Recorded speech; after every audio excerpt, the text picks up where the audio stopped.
નમસ્કાર વિદ્યાર્થી મિત્રો, હું ભાવેશ વોરા આ વિડિયો લેક્ચરની અંદર આપ સૌનું હાર્દિક સ્વાગત કરું છું. આપણે JEE યુનિટમાં યુનિટ છે વાયુનો ગતિવાદ. આ વિડિયો લેક્ચરની અંદર આપણે વાયુના ગતિવાદથી શરૂઆત કરીશું. બરાબર છે. વાયુના ગતિવાદમાં મૂળ બેઝિક 3 નિયમ છે. બરાબર, જેમાંનો છે પહેલો બોયલનો નિયમ. આ બધા નિયમથી તમે વાકેફ જ છો, એટલે કે આ બધા નિયમ તમે કોઈક ને કોઈક જગ્યાએ ભણેલા જ છો. બોયલના નિયમમાં તાપમાન અચળ હોય. બોયલના નિયમની અંદર તાપમાન અચળ હોય એટલે નિયમ આ રીતે આવશે: અચળ તાપમાને પૂરતી ઓછી ઘનતા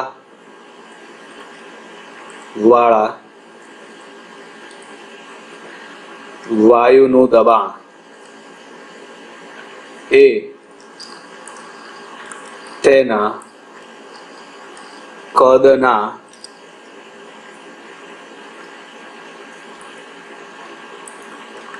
વ્યસ્ત પ્રમાણમાં હોય છે. અચળ તાપમાને પૂરતી ઓછી ઘનતાવાળા વાયુનું દબાણ એ તેના કદના વ્યસ્ત પ્રમાણમાં હોય છે. એટલે કે P ચલે છે 1/V, માટે PV બરાબર અચળ, જે બોયલના નિયમનું ગાણિતિક સ્વરૂપ છે. આ વખતે તાપમાન અચળ જળવાઈ રહે, અથવા તો આ નિયમને આવી રીતે પણ લખાય: P1V1 બરાબર P2V2, P1V1 બરાબર P2V2. પણ બોયલનો નિયમ ક્યારે લાગુ પડશે? તો કે જ્યારે તાપમાન અચળ હોય ત્યારે. બરાબર છે. P1V1 બરાબર P2V2. બરાબર. ચલો હવે ત્યાર પછી આગળ આવશે બોયલ, પછી ચાર્લ્સનો નિયમ. 3 નિયમ આવે છે: બોયલ, ચાર્લ્સ અને ગેલ્યુસેક. હવે આગળ છે ચાર્લ્સનો નિયમ.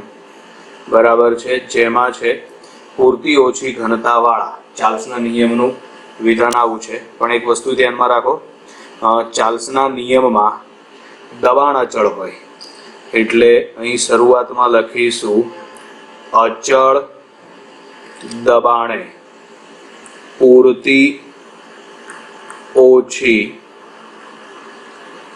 ઘનતા વાળા વાયુનું કદ. પૂરતી ઓછી ઘનતા વાળા વાયુનું કદ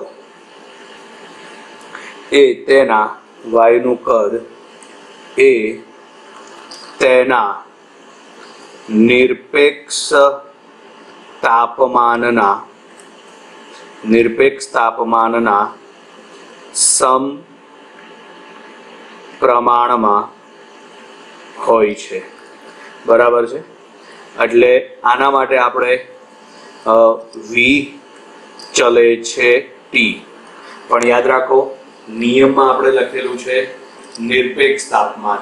નિરપેક્ષ તાપમાન એટલે તો તાપમાન આપણે કેલ્વિનમાં લેવાનું થશે. બરાબર. બીજી એક વસ્તુ ધ્યાનમાં રાખો: આપણે બોયલનો નિયમ લખીએ, ચાર્લ્સનો નિયમ લખીએ કે ગેલ્યુસેકનો નિયમ, એ હમણાં આપણે આગળ લખીએ. ગેલ્યુસેકનો નિયમ લખીએ. બરાબર છે. પણ બધાની અંદર આ વાક્ય રચના કોમન જ હશે: પૂરતી ઓછી ઘનતા વાળા. બરાબર છે. આ વાક્ય રચના કોમન જ હશે: પૂરતી ઓછી ઘનતા વાળા. બરાબર છે. એનું કારણ કે જો વાયુને પૂરતી ઓછી ઘનતા હોય તે રીતે ભરવામાં આવે તો આપેલ વાયુ છે ને આદર્શ વાયુ તરીકે વર્તે છે. એટલે પૂરતી ઓછી ઘનતા વાળા વાયુ માટે જ આપણે ગણતરી કરીએ છીએ. બરાબર. એટલે બોયલનો નિયમ, ચાર્લ્સનો નિયમ. ચાર્લ્સના નિયમ અનુસાર V ચલે છે T થશે. બરાબર. એટલે આને આવી રીતે પણ લખી શકાય v/t V/T બરાબર અચળ. એવી રીતે બે અલગ અલગ વાયુ આપણને આપેલા હોય તો અથવા તો બે અલગ અલગ પરિસ્થિતિ આપણને આપેલી હોય તો V1/T1 બરાબર V2/T2 બરાબર છે. ચોકડી ગુણાકાર કરો તો એક બીજું સમીકરણ પણ મળે, પણ એની બહુ જરૂરિયાત નથી. બરાબર છે. આ ચાર્લ્સનો નિયમ થયો. બરાબર છે. અને હવે આમાં ત્રીજો અને છેલ્લો નિયમ આવશે ગેલ્યુસેકનો નિયમ. બરાબર, આગળ આવશે હવે ગેલ્યુસેકનો નિયમ.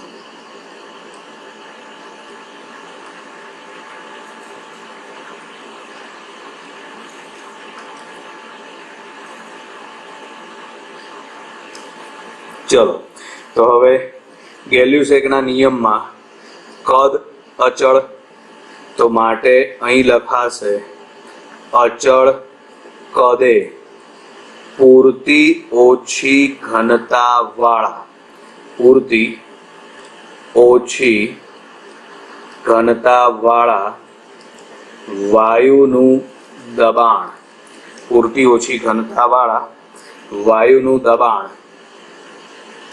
એ નિરપેક્ષ તાપમાનના, વાયુનું દબાણ એ તેના નિરપેક્ષ તાપમાનના સમપ્રમાણમાં હોય છે. બરાબર, અચળ કદે પૂરતી ઓછી ઘનતાવાળા વાયુનું દબાણ એ તેના નિરપેક્ષ તાપમાનના સમપ્રમાણમાં હોય છે. બરાબર છે. એટલે કે દબાણ ચલે છે તાપમાન T. બરાબર છે. એટલે કે અહીંયા આગળ લખાશે P/T બરાબર અચળ. એટલે કે P1/T1 બરાબર P2/T2 થશે. બરાબર, એટલે આ ત્રણ નિયમ થયા: બોયલનો નિયમ, ચાર્લ્સનો નિયમ અને ગેલ્યુસેકનો નિયમ. ચલો વિદ્યાર્થી મિત્રો, હવે આગળ આપણે હવે આવશે આદર્શ વાયુ અવસ્થા સમીકરણ. બરાબર છે. આગળ આવશે હવે આદર્શ વાયુ અવસ્થા સમીકરણ. તો આદર્શ વાયુ અવસ્થા સમીકરણ, બરાબર, આ સમીકરણ છે PV બરાબર μRT. બરાબર, બધાને ખબર જ હશે આ સમીકરણ. આદર્શ વાયુ અવસ્થા સમીકરણ. તો આદર્શ વાયુ અવસ્થા સમીકરણ છે PV બરાબર μRT. બરાબર, જ્યાં મ્યુ એટલે મોલ સંખ્યા થશે અને R એટલે સાર્વત્રિક વાયુ નિયતાંક થશે. PV બરાબર μRT. બરાબર છે, જ્યાં મ્યુ એટલે મોલ સંખ્યા અને R એટલે સાર્વત્રિક વાયુ નિયતાંક થશે. બરાબર છે, જ્યાં મ્યુ એટલે મોલ સંખ્યા છે. બરાબર છે, એમાં આપણે અલગ અલગ કિંમત હવે મૂકી શકીએ છીએ.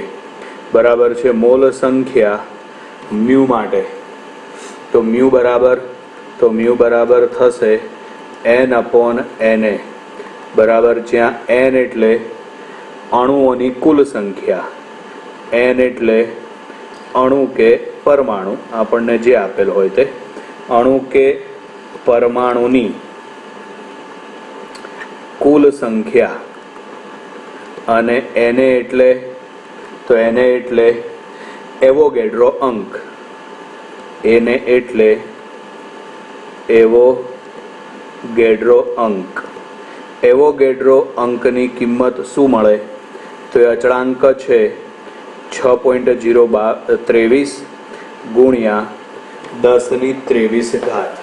બરાબર છે, Na બરાબર 6.023 ગુણ્યા 10⁻23.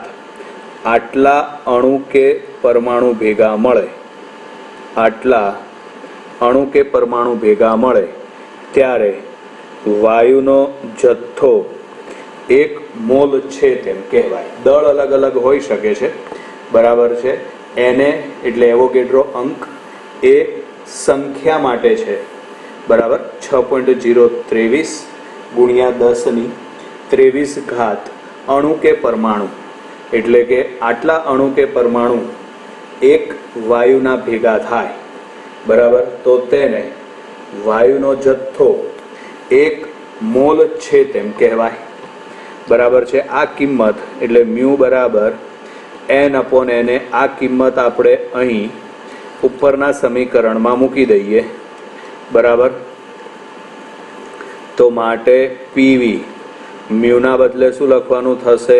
n/na into r into T. પરંતુ r/na તો અહીં આગળ યાદ રાખો, r/na બરાબર kb, જ્યાં kb ને કહેવામાં આવે બોલ્ટ્ઝમેન અચળાંક, બરાબર છે. જ્યાં kb ને કહેવામાં આવે બોલ્ટ્ઝમેન અચળાંક, બરાબર છે. kb એટલે બોલ્ટ્ઝમેન અચળાંક,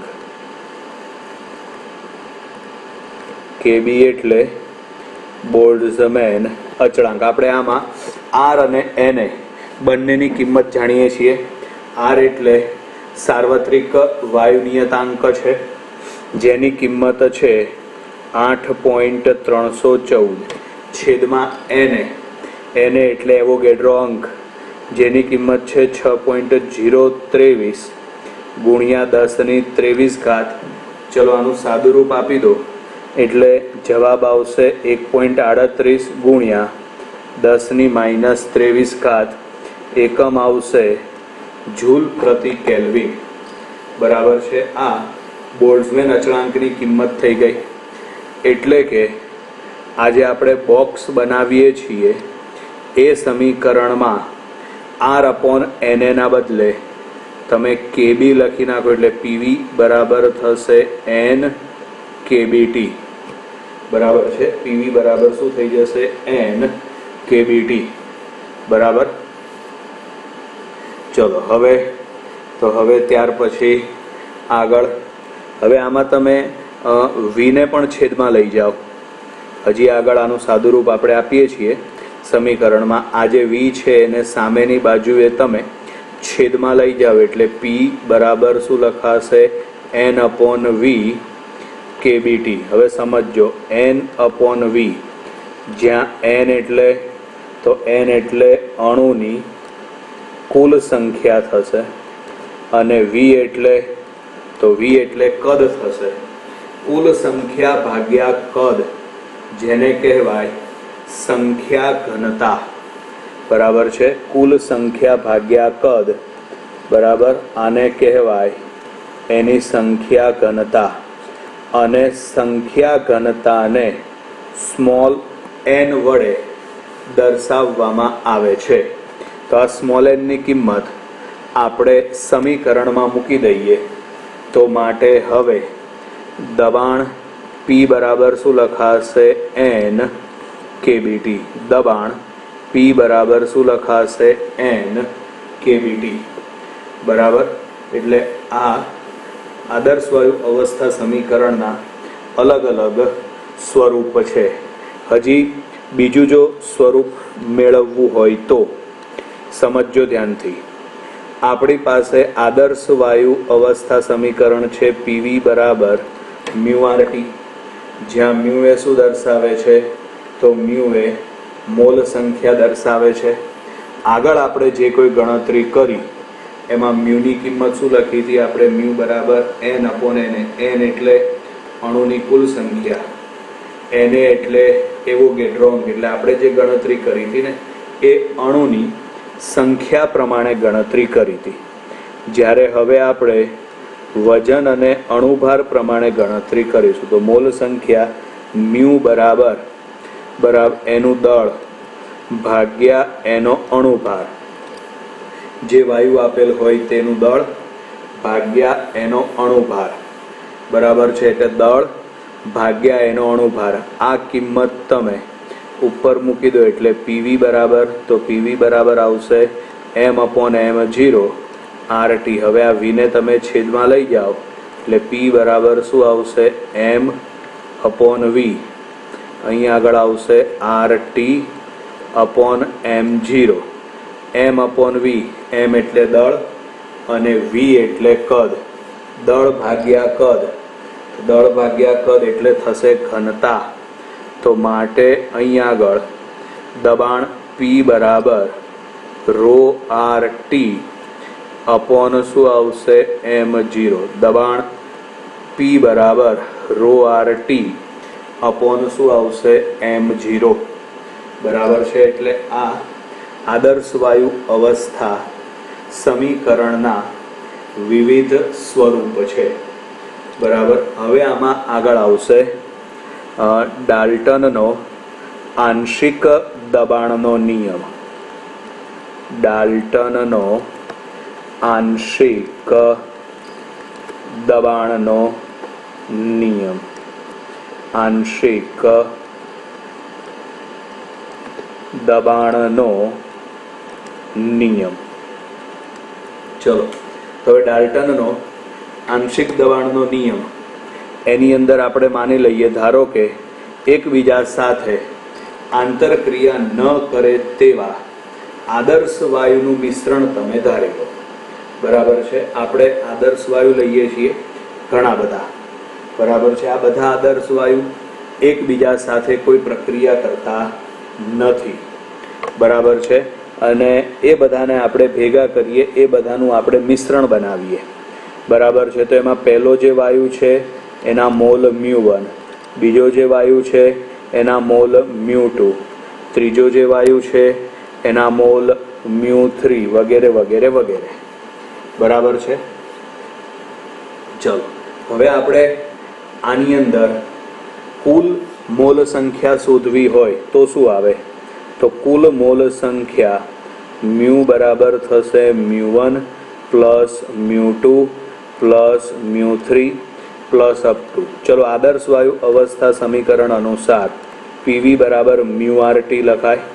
હવે તમે આમાં મ્યુની કિંમત લખી નાખો, μ1 plus μ2 plus μ3 plus up to RT. આવું થઈ જશે. પીવી બરાબર કૌંસમાં આવશે μ1 plus μ2 plus μ3 plus up to કૌંસની બહાર આવશે RT. હવે આપણે આમાં કૌંસ છોડી નાખીએ અને પછી આપણે કદ વીને છેદમાં લઈ જઈશું.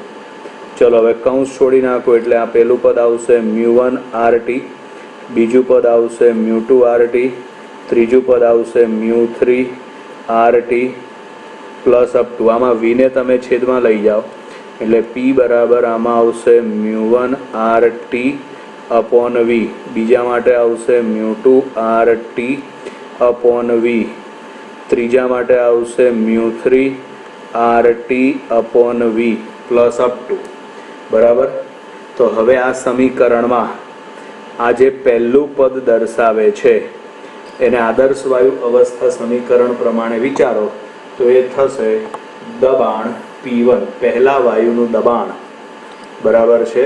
એટલે કે જ્યારે બીજા વાયુઓ હાજર ન હોય ત્યારે આ જ કદ અને તાપમાનની પરિસ્થિતિમાં વાયુ એક વડે લાગતું દબાણ, જ્યારે બીજા વાયુ હાજર ન હોય ત્યારે આ જ કદ અને આ જ તાપમાનની પરિસ્થિતિમાં વાયુ એક વડે લાગતું દબાણ દર્શાવે છે.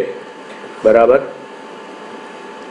એટલે આ થઈ જશે દબાણ P1, આ દબાણ P2, આ દબાણ P3 પ્લસ અપ ટુ. બરાબર છે.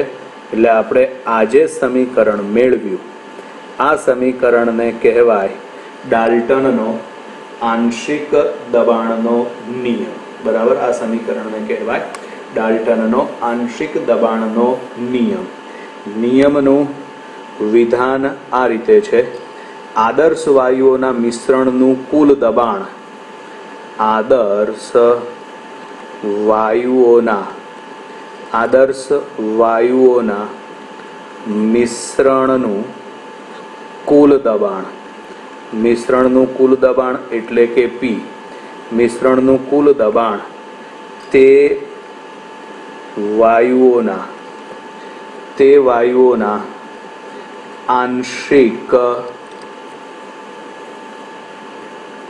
આંશિક દબાણના સરવાળા જેટલું હોય છે. બરાબર. આદર્શ વાયુઓના મિશ્રણનું કુલ દબાણ P તે વાયુઓના આંશિક દબાણના સરવાળા જેટલું હોય છે. બરાબર છે.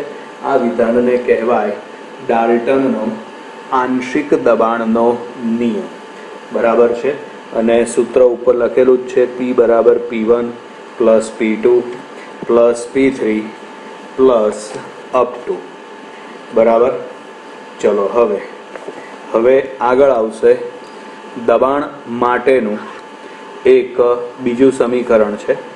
એની સાબિતીઓ આવતી હોય છે બધા સમીકરણની, પણ આપણે કોમ્પિટિટિવ લેવલે એ સાબિતીઓની કોઈ જરૂરિયાત નથી હોતી, એટલે આપણે એની ચર્ચા કરવાની નથી.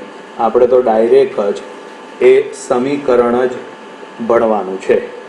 બરાબર છે. તો એની અંદર એક સમીકરણ આવશે દબાણ P બરાબર 1/3 રો એટલે ઘનતા, અને અહીં આગળ આવશે સરેરાશ V², જ્યાં V એટલે વાયુની ઝડપ, વાયુના અણુઓની ઝડપ, પણ એની સરેરાશ કિંમત આપણે લેવાની થાય. બરાબર છે. એની આપણે સરેરાશ કિંમત લેવાની થાય. P બરાબર 1/3 રો V². બરાબર છે. જ્યાં P એટલે દબાણ, રો એટલે વાયુની ઘનતા, અને V એટલે એનો સરેરાશ વેગ થશે. બરાબર છે. હવે આપણે આમાં V² ને સૂત્રનો કરતા બનાવી દઈએ. તો અહીં આગળ લખાય 3P અપોન રો બરાબર સરેરાશ V². બરાબર છે. હવે આમાં આપણે વર્ગમૂળ કાઢી લઈએ. વર્ગમૂળ કાઢી લો એટલે આપણને એમાં મળશે VRMS. ચલો, તો હવે VRMS બરાબર વર્ગમૂળમાં સરેરાશ V² બરાબર વર્ગમૂળમાં 3P અપોન રો, જે VRMS શોધવા માટેનું સૂત્ર છે. બરાબર છે. હજી આપણે આની અંદર સાબિતી આપીને VRMSના અલગ અલગ સમીકરણ મેળવી શકીએ છીએ. બરાબર છે. જેમ કે VRMS માટેનું એક બીજું સમીકરણ આવું છે, VRMS બરાબર √ 3 kBT અપોન m. બરાબર છે. જ્યાં m એટલે થશે એક અણુનું દળ. kb તો ખબર છે, બોલ્ટ્ઝમેન અચળાંક. T એટલે નિરપેક્ષ તાપમાન. બરાબર. m એટલે થશે એક અણુનું દળ. યાદ રાખજો, m એટલે એક અણુનું દળ. બીજું એક સમીકરણ આવું પણ છે, VRMS બરાબર √ 3RT અપોન કેપિટલ M, જ્યાં R એટલે સાર્વત્રિક વાયુ નિયતાંક છે, અને m એટલે તો m અથવા તો m0 લખીએ આપણે. m0 એટલે વાયુનો અણુભાર છે. m0 એટલે વાયુનો અણુભાર છે. બરાબર છે. હવે એવી જ રીતે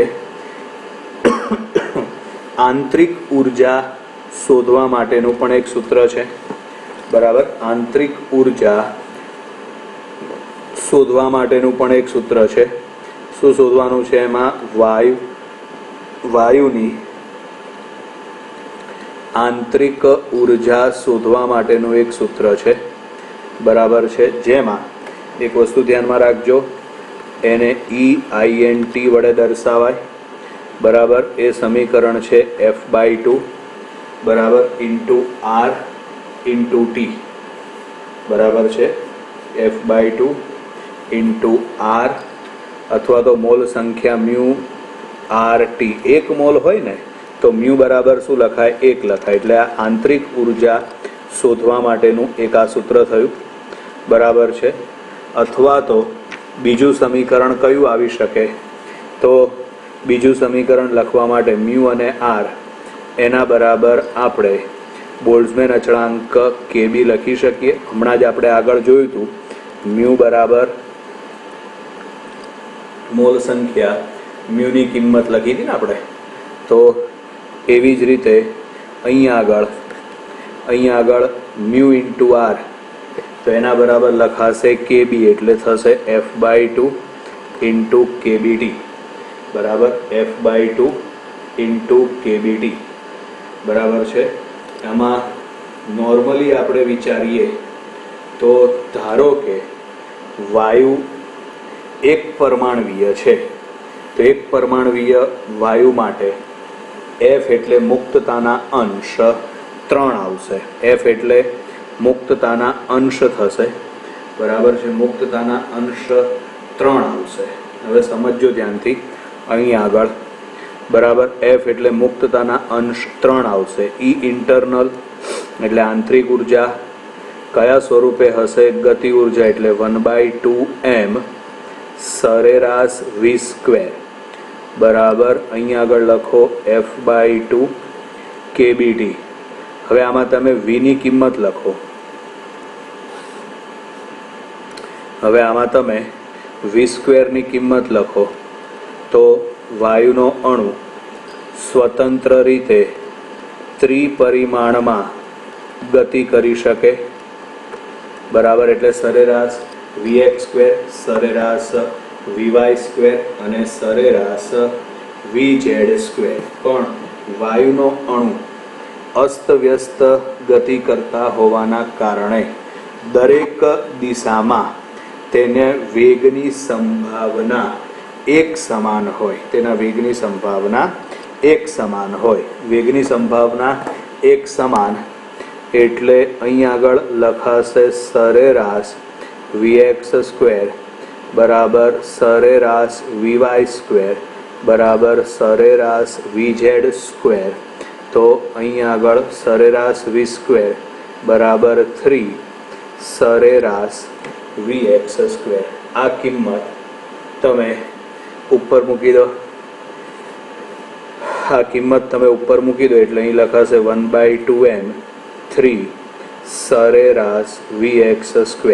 આપણે કીધું એ પ્રમાણે એક પરમાણવીય હોય એટલે મુક્તતાના અંશ 3 આવશે, એટલે Fના બદલે તમે અહીં લખો 3/2 કેબીટી. સામે 3 તમે ઉડાડી દો એટલે આવે 1/2m સરેરાશ vx² બરાબર 1/2 કેબીટી. આનો મતલબ એમ થાય કે દરેક મુક્તતાના અંશ સાથે સંકળાયેલી ગતિ ઉર્જા કેટલી? તો એ આવશે 1/2 કેબીટી, બરાબર. દરેક મુક્તતાના અંશ સાથે સંકળાયેલી ગતિ ઉર્જા થશે 1/2 કેબીટી. પછી જેટલા મુક્તતાના અંશ આવે એટલા વડે તમારે ગુણી નાખવાના, બરાબર છે. જેમ કે એક પરમાણવીય હોય, બરાબર છે. એક પરમાણવીય હોય તો એક પરમાણવીય માટે મુક્તતાના અંશ આવશે 3. એક પરમાણવીય માટે He એટલે કે હિલિયમ, નિયોન, આર્ગોન વગેરે મુક્તતાના અંશ F બરાબર 3. પછી આગળ આવશે દ્વિપરમાણવીય માટે, તેના માટે F બરાબર 5. પછી દ્વિપરમાણવીય પણ એની અંદર ગણવાનું થશે રિજિડ રોટેટર. રિજિડ રોટેટર એટલે કે વાયુનો અણુ એ દ્રઢ અણુ તરીકે વર્તે. આપેલ વાયુનો અણુ એ દ્રઢ અણુ તરીકે વર્તે. એના ઉદાહરણ તરીકે H2, N2, O2 વગેરે, બરાબર છે. અને ખાલી માનો કે દ્વિપરમાણવીય હોય. દ્વિપરમાણવીય, બરાબર, એટલે એની અંદર આવશે CO કાર્બન મોનોક્સાઇડ. ઉદાહરણ તરીકે લખવું હોય તો કાર્બન મોનોક્સાઇડ, એમાં મુક્તતાના અંશ આવશે 7, બરાબર છે. એટલે આ રીતે અલગ અલગ મુક્તતાના અંશ આવી શકે. એટલે કઈ તમને પરિસ્થિતિ આપેલી છે એ પરિસ્થિતિ માટે તમારે આગળ ગણતરી કરવાની થશે. બરાબર છે. પછી આપણે આગળ હવે બીજી વસ્તુ ધ્યાનમાં રાખજો, સીપી માઇનસ સીવી બરાબર આર. આ આપણે જાણીએ છીએ. બરાબર છે. સીપી માઇનસ સીવી બરાબર આર આ આપણે જાણીએ છીએ. હવે માનો કે એક પરમાણવીય હોય, આપણે આ એક પરમાણવીય માટે ગણતરી કરીએ છીએ. એક પરમાણવીય માટે સીવી બરાબર, તો સીવી બરાબર મળશે 3/2 ઇન્ટુ આર. બરાબર છે. આંતરિક ઉર્જાનું સૂત્ર થર્મોડાયનેમિક્સના પહેલા નિયમ ઉપરથી આપણને આ કન્ડિશન મળશે. બરાબર છે. હવે આપણે આ સીવીની કિંમત છે ને, આ જે સીવીની કિંમત છે એ ઉપર અહીં મૂકી દઈએ. બરાબર. અને જો આપણે સીપી મેળવીએ તો સીપી બરાબર મળશે 5/2 ઇન્ટુ આર. હવે સીપી અપોન સીવી એટલે કે ગેમા. ગેમા બરાબર સીપી અપોન સીવી એટલે આ મળશે આપણને 5/3. 5/3 કોના માટે મળશે? એક પરમાણવીય માટે. બરાબર છે. પછી આગળ આવી જ રીતે દ્વિપરમાણવીય રિજિડ રોટેટર માટે ગણતરી કરીએ. બરાબર. દ્વિપરમાણવીય રિજિડ રોટેટર માટે આપણે ગણતરી કરીએ. તો દ્વિપરમાણવીય રિજિડ રોટેટર માટે તો એમાં સીવી બરાબર શું આવશે? તેમાં સીવી બરાબર આવશે 5/2 ઇન્ટુ આર. હમણાં આપણે ઉપર સમીકરણ લખ્યું હતું સીપી માઇનસ સીવી બરાબર આર. ઉપર સમીકરણ આપણે લખ્યું હતું સીપી માઇનસ સીવી બરાબર આર. એના ઉપરથી જો સીપી મેળવવામાં આવે તો 7/2 ઇન્ટુ આર આવે. તો માટે ગેમા બરાબર સીપી અપોન સીવી બરાબર એટલે 7/5. 7/5 એટલે ઘણી વખત આમાં 1.4 પણ લખાય છે. હવે ધારો કે દ્વિપરમાણવીય છે પણ રિજિડ રોટેટર નથી. દ્વિપરમાણવીય છે પણ રિજિડ રોટેટર નથી. બરાબર છે. તો એના માટે સીવી બરાબર, તો સીવી બરાબર થશે 7/2 ઇન્ટુ આર અને સીપી બરાબર 9/2 ઇન્ટુ આર. તો સીપી અપોન સીવી બરાબર એનો જવાબ આવશે 9/7. ઓકે. આપણે જે ભણ્યા એ માત્ર એક પરમાણવીય, પછી દ્વિપરમાણવીય રિજિડ રોટેટર અને છેલ્લે દ્વિપરમાણવીય નોર્મલ અણુ માટે. હવે ધારો કે કોઈ બહુપરમાણવીય વાયુ હોય તો બરાબર છે. તો બહુપરમાણવીય વાયુ માટે અથવા તો બહુપરમાણવીય અણુને રેખીય ગતિ માટે મુક્તતાના અંશ 3 આવશે. બરાબર છે. પછી ચક્રીય ગતિ માટે મુક્તતાના અંશ 3 આવશે અને કંપન ગતિ માટે મુક્તતાના અંશ નક્કી કરી શકાય નહીં. જે વાયુ આપેલો હોય એના ઉપરથી તમારે ગણતરી કરવાની થાય. એટલે કે એફ પ્રકારના કંપન થશે બહુપરમાણવીય માટે. સમજો ધ્યાનથી. બહુપરમાણવીય અણુ માટે બરાબર. તો એની અંદર આવશે રેખીય ગતિ માટે મુક્તતાના અંશ 3, ચક્રીય ગતિ માટે મુક્તતાના અંશ 3 અને કંપન પ્રકાર માટે મુક્તતાના અંશ એફ લઈ લઈએ. બરાબર છે. તો હવે જેમ કે રેખીય ગતિ માટે મુક્તતાના અંશ 3 છે તો એની ઉર્જા આવશે 3/2 kBD. ચક્રીય ગતિ માટે પણ 3/2 kBD અને અહીંયા આગળ આવશે f/2 kBD. બરાબર છે. તો હવે આના ઉપરથી આપણે સીવી અને સીપી મેળવી લઈએ. બરાબર છે. તો હવે એની આંતરિક ઉર્જાનું સૂત્ર થશે u બરાબર 3/2 kbd રેખીય ગતિ, પછી 3/2 kbd ચક્રીય ગતિ, પછી અહીં આગળ આવશે f/2 kbd. આજે ગણતરી કરી એક અણુ માટે કરી, બરાબર, એવોગેડ્રો અંક વડે આપણે ગુણી નાખીએ. ચલો હવે આના ઉપરથી આપણે સીવી મેળવીએ તો સીવી મળશે 3 + f × r બરાબર સીપી માઇનસ સીવી બરાબર આર. એની અંદર આ કિંમત મૂકી દો એટલે સીપી બરાબર આવશે 4 + f × r. હવે ગેમા બરાબર સીપી અપોન સીવી, સીપી બરાબર 4 + f × r. આર તો ઉડી જશે, બરાબર. આ બંને કિંમત અહીં મૂકવાની થશે ને, એટલે આર તો ઉડી જશે. ગેમા બરાબર 4 + f અને છેદમાં આવશે 3 + f, બરાબર. એટલે આ રીતે અલગ અલગ પ્રકારના વાયુઓ માટે ગેમાની કિંમત અલગ અલગ આપણને મળતી હોય છે, બરાબર. ચલો હવે ત્યાર પછી આગળ આવશે સરેરાશ મુક્ત પથ. ડાયરેક્ટ સમીકરણ જ લખવાનું છે. એમાં વાયુના અણુ માટે સરેરાશ મુક્ત પથ, બરાબર.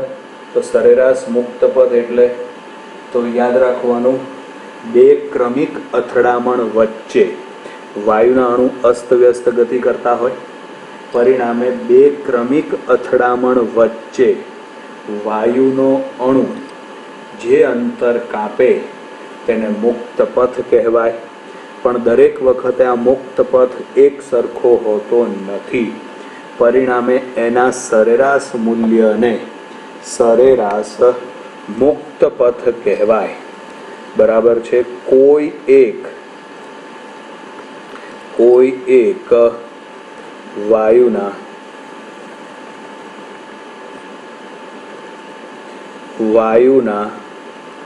કોઈ એક અણુ બે ક્રમિક અથડામણ વચ્ચે બે ક્રમિક અથડામણ વચ્ચે જે અંતર કાપે, બરાબર, તેને મુક્ત પથ કહે છે. દરેક વખતે આ મુક્ત પથ એક સરખો હોતો નથી અને મુક્ત પથના સરેરાશ મૂલ્યને સરેરાશ મુક્ત પથ કહે છે, બરાબર. મુક્ત પથના સરેરાશ મૂલ્યને સરેરાશ મુક્ત પથ કહે છે. સરેરાશ મુક્ત પથ લગભગ 1000 એંગસ્ટ્રોમ જેટલો હોય છે. સરેરાશ મુક્ત પથની કિંમત લગભગ 1000 એંગસ્ટ્રોમ જેટલી હોય છે. સરેરાશ મુક્ત પથ શોધવા માટેનું સૂત્ર L બરાબર 1/√2 n pi d², જ્યાં n એટલે સંખ્યા ઘનતા, બરાબર, અને d એટલે આપેલ અણુનો વ્યાસ. સ્મોલ n એટલે સંખ્યા ઘનતા અને d એટલે અણુનો વ્યાસ, બરાબર વિદ્યાર્થી મિત્રો, બરાબર. એટલે આ છે ને વાયુનો ગતિવાદ, બરાબર છે. એની અંદર આટલી જ થિયરી છે કે જે આપણે JEE નીટ લેવલે વ્યવસ્થિત તૈયાર કરવાની છે. એની અંદર આવતા સમીકરણ, એની અંદર આવતી સમજૂતીઓ બધી વ્યવસ્થિત આપણે તૈયાર કરવાની છે. ક્લિયર? અહીં આગળ આપણે આ વિડીયો પૂરો કરીએ છીએ. Bye bye.